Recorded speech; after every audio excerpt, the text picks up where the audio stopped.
مجھے امید ہے کہ حال سے جن صاحب نے مجھے بھیجی تھی یہ اس کی سیٹسفیکشن کے لیے یہ ڈاکومنٹ امپروو کا.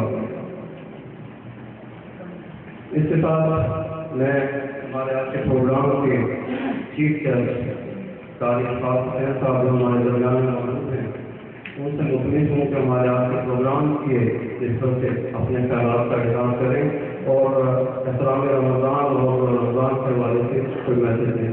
محترم قاری خاص حسین صاحب.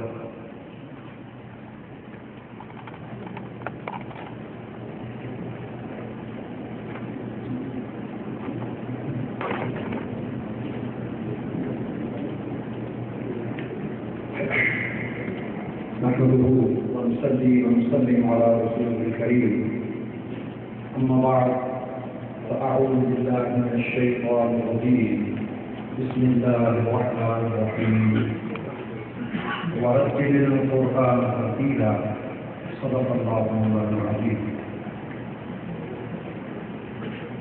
نہایت ہی واجب الاحترام معزز مہمانان گرامی، میرے ساتھی راہبار اور قرآن مجید خوبصورت آوازوں میں پڑھنے والے ہونہار بچے، سب ہی مبارکباد کے مستحق ہیں کہ ایسی باسعادت محفل میں ہم نے شرکت کی اور اس دور ماضی میں بھی اللہ پاک نے ہمیں توفیق عطا فرمائی کہ ہم تھوڑا سا وقت نکال کے اس کا پاک کلام سن سکے. پاکستان رائٹرز کلب کے صدر اور ان کے رفقائے کار سب کے ممنون ہیں کہ انہوں نے ہمیں ایسی نورانی محفل میں شرکت کرنے کا شرف عطا فرمایا اور بچوں نے جنہوں نے قرآن کو اس طرح سے پڑھنے کی کوشش کی جس طرح نقشہ خدا بنتی ہے. دوستو، کوئی خوبصورت چیز جب دل کو اچھی لگے تو پھر وہ آئیڈیل بن جاتی ہے. جب وہ آئیڈیل بنتی ہے تو پھر بندہ اس کے متعلق معلومات حاصل کرتا ہے.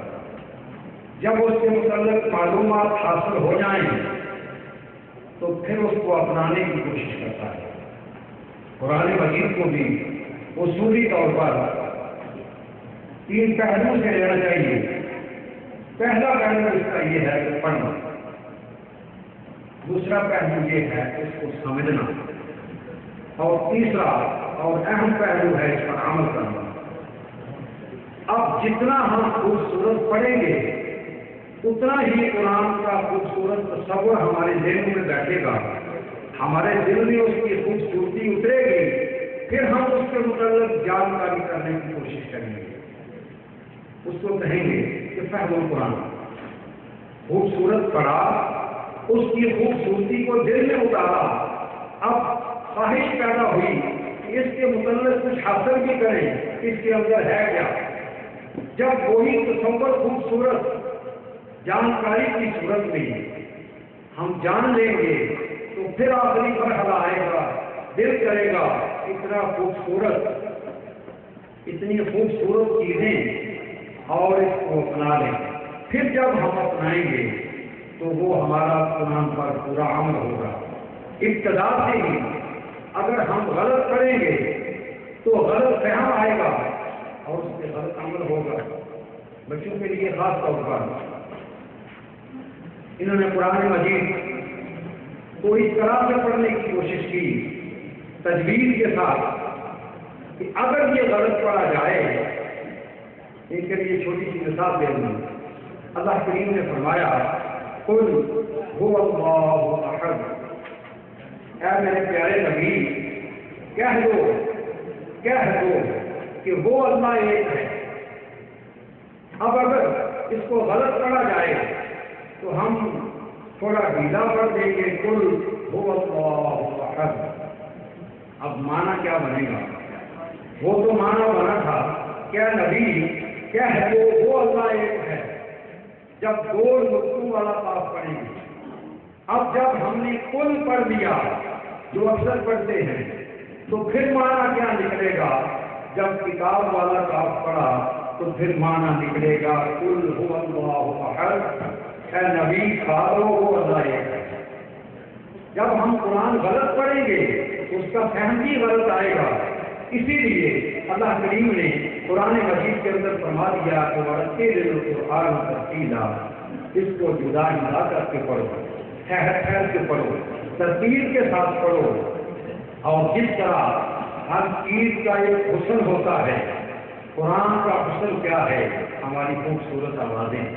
حدیث پاک میں آتا ہے کہ ذکر القرآن بِأَصْوَاتِكُمْ، اپنی خوبصورت آوازوں کے ساتھ قرآن کو آراستہ کرو۔ اور دوسری حدیث میں فرمایا کہ حسنوا القرآن بِأَصْوَاتِكُمْ فَإِنَّ الصَّوْتَ الْحَسَنَ يَزِيدُ القرآن حسنا۔ قرآن کو اپنی خوبصورت آوازیں سے آراستہ کرو تاکہ اس کے حسن میں اور اضافہ ہو جائے، اس کے حسن میں اور چاند لگ جائیں۔ جب وہ خوبصورت بن کے ہمارے دلوں میں اترے گا تو یقیناً پھر اس کی خوبصورتی کی وجہ سے ہم اس کو فہم کرنے کی کوشش کریں گے۔ جب فہم صحیح آ جائے گا، مکمل فہم مل جائے گا، تو پھر اللہ پاک ہمیں عمل کی بھی توفیق دے گا، وہ عمل سب سے خوبصورت ہوگا۔ ہم جن اسلاف کی مثالیں دیتے ہیں، یقین کریں وہ قرآنی اصولوں پر کاربند تھے، ان کی زندگیاں قرآن کے مطابق تھیں، ان کی زندگیوں کے راستے قرآن سے متعین ہوتے تھے۔ اسی لیے خیبر سے لے کے روم تک اور آج تک جو ہم محسوس نہیں کرتے، آج تک ان کی حیبت یہود و نصارہ پہ موجود ہے۔ میں نے ایک کتاب میں پڑھا کہ سابق وزیر اعظم اسرائیل کا ایک دفعہ اپنے مذہبی لوگوں میں بیٹھ کر یہ کہہ رہا ہے، کانپتے ہوئے ہونٹوں کے ساتھ، لرزتے ہوئے جسم کے ساتھ یہ کہہ رہا ہے کہ میں ڈر رہا ہوں، یقیناً آپ کو بھی ڈرنا چاہیے کہ عربوں کے اندر یا عالم اسلام کے اندر کہیں دوسرا محمد پیدا نہ ہو جائے۔ اور اسی طرح ایک مستشرق تھا کیمون، جس کا نام ہے، فرانس سے جس کا تعلق ہے، اس نے لکھا کہ یہ جو قرآن پڑھنے والے لوگ ہیں، یہ کسی نہ کسی وقت اپنی کتاب کو سمجھ کر، اپنی کتاب کو عمل کر کے اللہ کی جماعت بن کے ایسے اٹھیں گے کہ یہ پھر سے ہم پر چھا جائیں گے۔